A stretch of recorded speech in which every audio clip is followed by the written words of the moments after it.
Number 10 is the book that made you cry. Ow, I just hit myself in the face with a book. Hey everybody, I'm Sim Kern, pronouns they, them. I'm a booktuber and an author tuber. Today I'm going to be doing the mid-year Freakout book tag. Basically it's like halfway through the year, you kind of look back on everything you've read and what you're planning to read. It's kind of hard to believe that we're already halfway through 2020. What a wild ride it's been. This weekend is Juneteenth, and I want to encourage everybody to look and see if there are protests and actions in your city that you can support. If you're not able to actually go and participate in those protests, you can donate supplies, support people who might get arrested by donating to bail funds. But I hope that everyone will do what they are able to support the movement against police brutality and the carceral state. Abolish cops, ACAB, Black Lives Matter. Let's get to the tag. The first question is, what is the best book you've read in 2020? I have to give it to On Earth We're Briefly Gorgeous. This is a gorgeous book by Ocean Vuong, who's a Vietnamese American, and his mother was a first generation immigrant, and his mother and grandmother both raised him and both lived in Vietnam during the Vietnam War, and it's reckoning with that intergenerational trauma. The book is addressed to his mother, who abused him as a child, and he grew up queer in kind of a rural area in Hartford, Connecticut, kind of reckoning with intersections of queerness, intergenerational trauma, prejudice, growing up with abuse. I mean, there's just like so much emotion and power in this book, and the writing is so beautiful. There's a relationship between the main character and another young queer boy that is so intimate and beautifully realized. I've really never read anything quite like this, and I know that it's one of those books that's going to stay with me forever. The second question is, what's the best sequel you've read in 2020? And I can't answer that because I haven't read one. I guess I'm just not reading a lot of series this year, so it's been all standalone books for me. The third question is, what's a new release that you haven't read yet but you want to? So this one's already on my shelf, and I talked about it in my last TBR video, but The City We Became by N.K. Jemisin. It's basically about like New York City coming alive, and like the city itself is some kind of beast or monster. I just absolutely love the Broken Earth trilogy, and so I'm excited to get to this at some point this year. The fourth question is, what is your most anticipated release of the second half of the year? So I wrote up the whole description and picked which book I wanted to say for this, and then I found out it actually was released a few weeks ago in May, but I'm still gonna do it because I want to talk about and highlight this book so much. I want some of y'all to read it so I can have someone to talk to about it. So it's called Latitudes of Longing, and it's by, I hope I'm saying this right, Shubhangi Swarup. It's an Indian author, and the book was released a few years ago in India, and now it's available in the US in translation for the first time. I'm so excited about this book because it is a cli-fi novel, and that's the genre that I write in, is fiction that is dealing pretty centrally with climate change. This would be the first international cli-fi book that I think I've read. It's supposed to be just an absolutely epic, sweeping love story following multiple different characters who are being affected by climate change and environmental degradation in India. It was a bestseller. Like I said, it won all kinds of awards, and I'm very excited to read that at some point this year. So I hope that some of y'all will join me in reading Latitudes of Longing, and we can talk about it together. The fifth question is, what was the biggest disappointment? So this book, I actually had completely forgotten I'd read it, and I forgot to add it to my Goodreads. It was enjoyable. So the book was called Last Night at the Lobster. I listened to it on audiobook. It was one of the book club picks for the book club that I belong to. Just someone who's a manager of a Red Lobster, and their last night there at the restaurant is not something I ever would have picked for myself. And a lot of times, some of the things that my book club partners pick, I'm glad that they pick things that I would never pick for myself because I end up reading more diversely that way. But this one was just not for me. People who are interested in a pitch like that read it, and they probably enjoy it. Biggest surprise. Okay, this one was, I picked up this book, A Case of Exploding Mangoes, and I did a whole reading vlog on it, which I'll link to. Like, political assassination thriller. It's darkly funny in the tradition of Catch-22. The biggest surprise for me with this book was that it was queer. it was a queer book, and I was not expecting it to be a queer book. Actually, almost every single book I've read this year is a queer book, but that totally caught me by surprise. They didn't put that in the like description of it or the promotional materials or anywhere, and it was kind of like the beating heart of the book. And I'm really curious about why publishing hid that. And I'm thinking maybe it has to do with the fact that it is a political like assassination book and kind of a macho topic, and so they felt they had to hide the queerness until you're halfway through the book and then you get to it. I don't know. I was really pleasantly surprised by the relationship, and I thought it was really beautiful, and it would have made me more likely to pick this up sooner if they had just been upfront about that representation. So I was kind of curious about that. The next question is favorite new author. So this is actually someone I've come to like kind of know on the internet, and we now like follow each other on Twitter and here on YouTube, and I'll link to his YouTube channel. But Ryan LaSala has become one of my favorite people. Like, he's hilarious. Go follow him on Twitter. He has a YouTube channel where he does like DIY crafts that are sort of related to his books. I really enjoyed this book, but also I just really enjoy Ryan as an author, and like it's just been really fun getting to know him virtually, and hopefully someday after a pandemic I'll get to meet him in person at author events or something. That would be really cool. So Ryan, I'm fan personing over you a little bit, and everyone should go follow him for his very funny hot takes. Question number 8 is your newest fictional crush. So this one has to be Jules from Finna.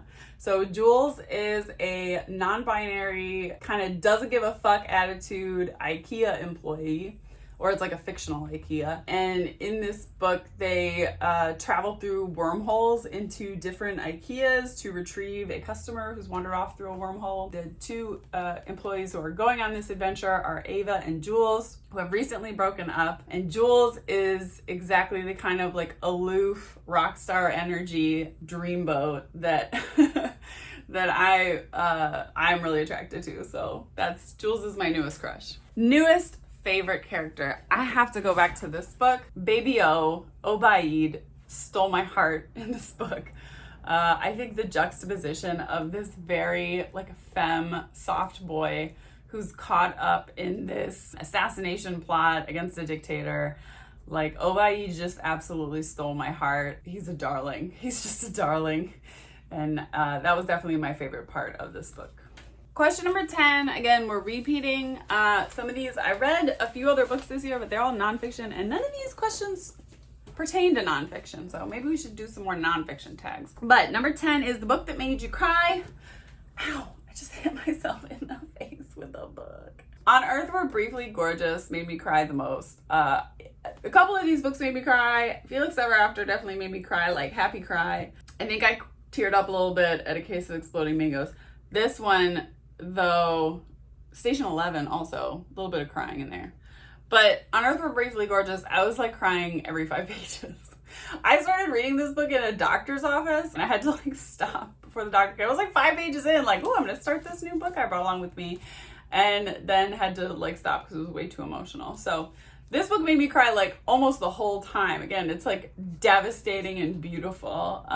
Good cry, but it's an emotional journey. Book that made me happiest, Felix Ever After. This book was so joyful and like such chicken soup for a trans heart. Just finished this book yesterday, I think, or 2 days ago, and I read it in about 36 hours. I devoured it. It felt like food. It felt like every word was like, yes, I need this. When I do my June wrap up, I'll go into this in more detail, but it's just such a joyful, triumphant, fun story with a trans main character. Just filled me up inside. Like, that made me so happy. And it's a Black trans character, and there's, of course, the author doesn't like shy away from the complications of race and queerness and how those things pose challenges for Felix, but the book is so ultimately triumphant, and Felix gets his ever after, as you see on the title, but knowing that going into it didn't make it any less of a fun, absorbing page turner. So this book made me very happy, and I highly recommend it. The 12th question is most beautiful book you've bought, and for me that's Ghost Squad by Claribel Ortega. Claribel is also someone who's like, I've come to follow them on Twitter and get to know them a little bit through that, and I love their presence on Twitter. Just have really great takes. I'm pretty sure their pronouns are they, even though it says she, her in this, I'm pretty sure. Claribel is non-binary, I know that, and I just went on Twitter to check their pronouns, her pronouns. On the dust jacket, her bio is in she, her pronouns, but I know that she's non-binary. I don't know what the right pronouns are. I'm gonna go with she because that's what's in the book, and her profile is not telling me otherwise, but it's just important to note some people who are non-binary go by she, her pronouns, and some people are like fluid and use different pronouns and don't want to specify, so we'll go with she. Claribel is awesome, again, on Twitter, just like she is really fierce at calling out injustice in the publishing community, and I really love that about her. This book I think is so beautiful, the cover, like it's so cute. And it really captures the like mood of the book. It's a really fun middle grade ghost hunt. The two main characters have an absolutely adorable friendship. There's a fun like cat sidekick. It's a really fun middle grade read, and again, the cover is definitely, I think, the most beautiful. I love this art. I'm really into art that like shows you what's in the book. I'm not about the trend of like just big text or big graphics where you can't really tell what it's about. Like, I like to see the characters. I kind of miss the fantasy sci-fi books of my childhood, which always had like super realistic oil paintings of whatever was on the book. Like, I'm thinking of like the Talking to Dragons book and the Dragonland series, which I devoured, and the Forgotten Realm series. Like, I know that's like super out of style, like super unpopular now, but I loved those oil painting book covers. The last question is, what books do you need to read by the end of the year? So for that, I would show you to my anti-racist TBR video, which I made like a week ago or something. A lot of nonfiction, Black and Indigenous authors, kind of to help me do better in the fight against systemic racism and the police, military, industrial, capitalist state, and all that bullshit. So I'm excited about those books. I also like to leave it kind of open. I recently bought 2 more books. There's an effort going on right now to Blackout Publishing this week. So this week, I think it's Ibram Kendi who started it. He's calling on everybody to buy 2 books by Black authors this week so that we can flood all those New York Times bestseller lists, which they claim aren't curated. They totally are, with purchasing Black books by Black authors, so that for once, like, all those lists can be blacked out and have Black authors be bestsellers at the top of every single list. And I think that's a really fucking cool idea.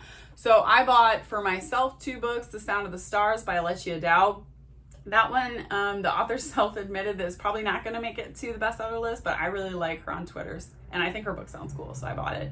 And the other one I bought was You Should See Me in a Crown, which has been selling out like all over the place. And then I bought 2 books for my daughter by Ibram Kendi. I got a picture book, Anti-Racist Baby, for my daughter. And I also got a book that came out last month called Harlem Grown, a nonprofit that creates a garden in an inner city neighborhood. And I'm like a sucker for gardening picture books. I have a bunch of them. My daughter is like learning to garden and really into plants, so I'm excited about that one too. Otherwise, I don't like to have like a super detailed TBR for the whole year because I hear about books as I go and I get interested in different things. And I bought a stack of books. I was gonna do a historical fiction, like a multi-generational Jewish book, and I was gonna research like the history of the shuttles that my family came from. So I bought a bunch of books for that. My butt hurts. Your butt hurts? Yeah. Okay, we had a boo-boo to deal with. Yeah, so I was just gonna wrap up and talk about, I bought a bunch of books on Jewish, the history of shtetls and the history of music. I had an idea planned to do a multi-generational, one set in the past, one in the future, and one in the present. And the through line of the 3 narratives would be Jewishness and a violin and music playing in general.